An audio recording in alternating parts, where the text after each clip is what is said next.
Dando continuidade ao nosso estudo, a mente, como o cérebro pensa. O cérebro como máquina de pensar.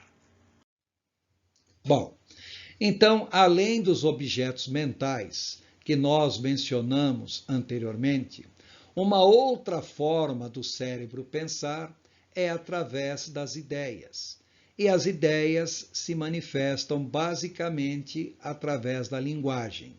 Então, observe quanto à sua forma.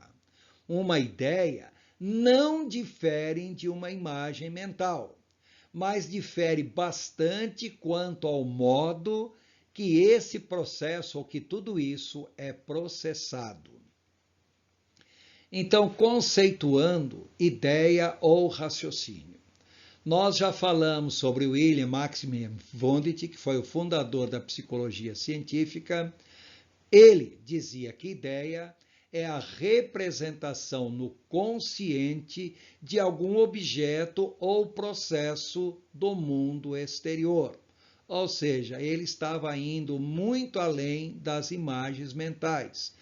Só que a representação da imagem de um objeto não mais presente aos sentidos. Então, observe. Se você vê um objeto qualquer, por exemplo, uma cadeira, então a imagem da cadeira é colocada na sua cabeça. Mas o que interessa não é a imagem da cadeira, mas a ideia da cadeira. Por quê? Existem diferentes tipos de cadeiras, cadeiras com 4 pernas, cadeiras com 3 pernas, com 2, com apenas uma, cadeiras nos mais formatos diferentes. Então, não me interessa exatamente a representação da imagem mental de uma cadeira, mas interessa para mim em ter na mente o conceito, a ideia do que é uma cadeira. Portanto, a ideia ou raciocínio seria algo essencialmente criado na mente por algum processo reflexivo ou pela intuição. Posteriormente, nós falaremos por intuição, mas por enquanto, entenda que intuição é quando eu sei o que sei, mas não sei como sei.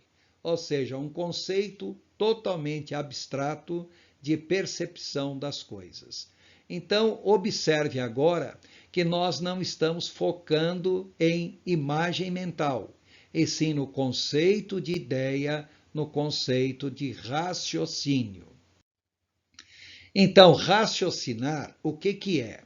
É a capacidade de relacionar, associar, comparar e generalizar conceitos.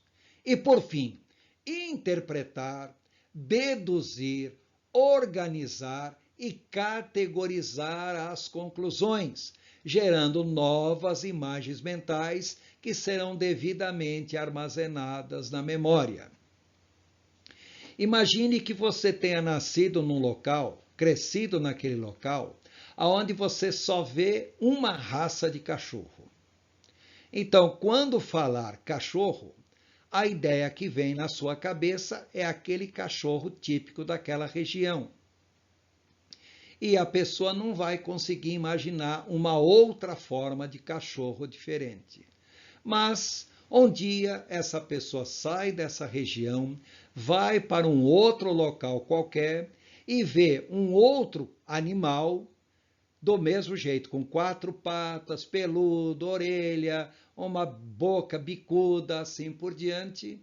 Automaticamente, a pessoa, embora nunca tenha visto aquele animal antes, vai associar com a ideia de cachorro que ela já tem, porque ela já tinha essa imagem mental na sua cabeça.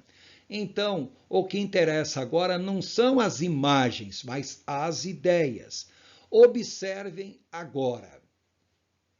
A pessoa, na imaginação, na memória, pode ter acesso a imagens mentais da memória, ela pode refletir, formando conceitos, ideias, pode chegar a conclusões, armazenar essa nova imagem mental, que na realidade agora nós estamos chamando de ideias, e essa nova imagem mental é armazenada na memória.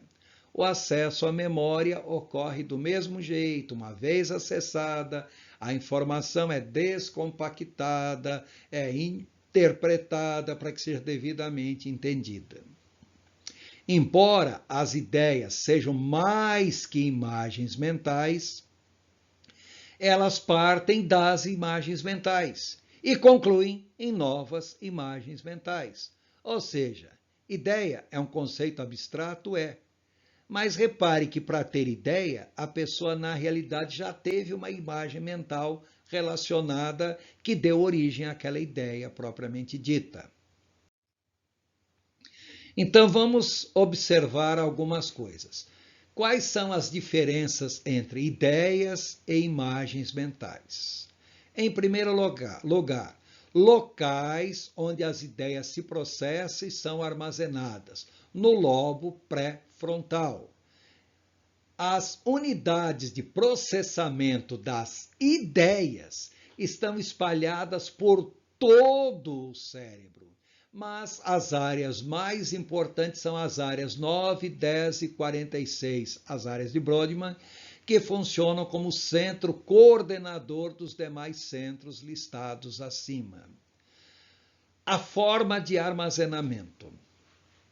Existem centros de processamento e armazenamento interligados, ou seja, uma imagem mental, existem centros de processamento interligados, mas uma ideia, os centros de processamento são muito maiores. Então ocorre um processamento bastante intenso, bastante maciço.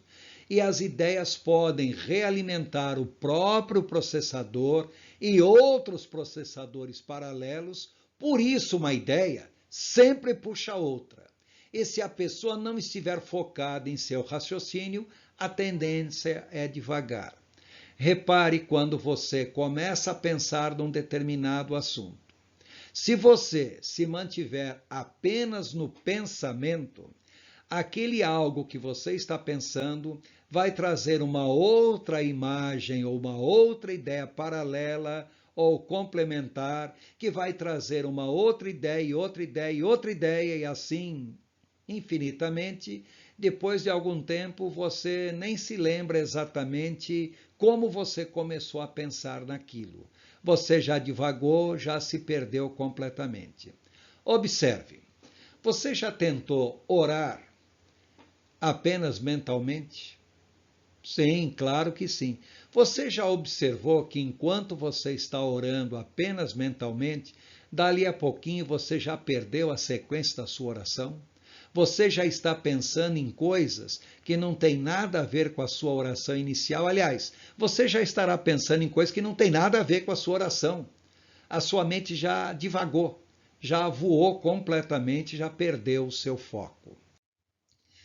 Bom, já que nós falamos em foco, mesmo que os pensamentos tendam a se divagar, se a pessoa mantiver sua atenção, poderá evitar a divagação. Aí surge um elemento importante. Linguagem. O que é a linguagem? Linguagem é um conjunto de símbolos utilizado em um sistema de comunicação. A linguagem é o principal modo do cérebro funcionar, ou seja, a linguagem é a expressão do próprio pensamento. Ao falar, as pessoas conseguem direcionar seus pensamentos, atenuando consideravelmente as divagações. Ao falar, além de manter o direcionamento do seu pensamento para não perder o foco, reparem que a linguagem é a exteriorização do pensamento, mas a linguagem também é interiorização do pensamento. Por quê? Ao falar, as pessoas atribuem novos significados às emoções, comportamentos e cognições. Ou seja, a pessoa, ao falar, podia até não estar pensando em algo para falar, mas porque está falando, passará a pensar em algo. Pensamento pode gerar linguagem, mas linguagem pode gerar pensamento. Agora, é importante, mais diretivo que a fala é fazer com que a pessoa escreva o que está pensando ou faça algo prático como exercício de fixação. Entenda. Pensamento é um conjunto de símbolos que o cérebro cria para pensar. Fala é um conjunto de símbolos criado para expressar o pensamento, que é um conjunto de símbolos. A linguagem, então, é uma linguagem simbólica sempre. Agora, a escrita é um conjunto de símbolos criado para expressar a linguagem, que é um conjunto de símbolos, criado para expressar o pensamento, que é um conjunto de símbolos. Então, a melhor maneira de direcionar o pensamento é forçar a pessoa a escrever.